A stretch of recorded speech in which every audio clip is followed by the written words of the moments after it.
Bismillahirrahmanirrahim. Allahumma salli Muhammad wa ala ali Muhammad. One thing that I had a hard time getting my head around, and I think a lot of people do, is that Scripture, that true Scripture, is the actual words of God, right? Because, I mean, coming from a Christian background, the only person that ever got actual words from God was Moses.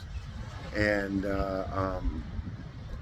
he didn't write them all down, right? He wrote some of it down in the books of Moses, and in what's known as the Torah of the Bible, which really, I've discovered isn't the actual Torah, because the actual Torah was God's actual words. It wasn't Moses' words of God. And that's what actual Scripture is. It's God's actual words.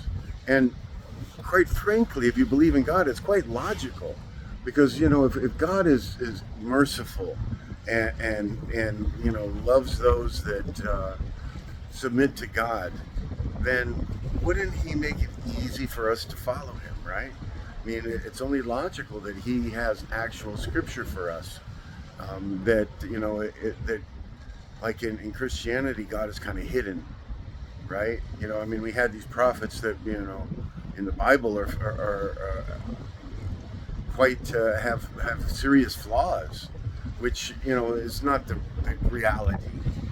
And because if you're a prophet, you're the kind of a person that's able to actually see paradise and hell. And how could you commit such sins if you were able to see what hellfire, what the destination of a person that sins is? So that's also illogical. It's not logical.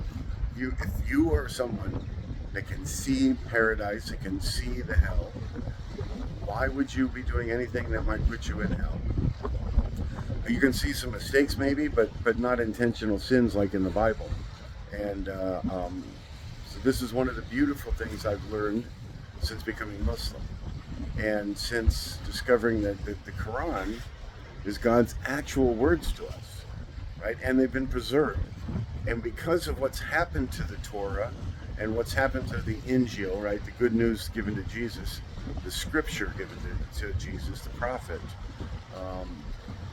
the Arabs took extra care to preserve the Quran. And it's, the name of the person who taught the person who taught the person who taught the person, going all the way back to Prophet Muhammad. It's, the chain of narration, it's called, which we have zero of, right? And quite frankly, after, doing a little digging, I discovered the Torah was lost. There's a good 500, 700 years where there's no actual record of the Torah. Supposedly it's been resurrected, and it sounds like some of it has definitely been resurrected. I mean, when you read the Bible, there is stuff in there that you get confirmed from the Quran with, but there's also stuff in there that is the opposite of what the Quran is telling us. So we know that it's not all God's words. And if it's not all God's words, then you can't trust it. And that's one of the things I discovered about the Quran, that I would like everybody to understand, that it's God's actual words. It's provable that it's God's actual words.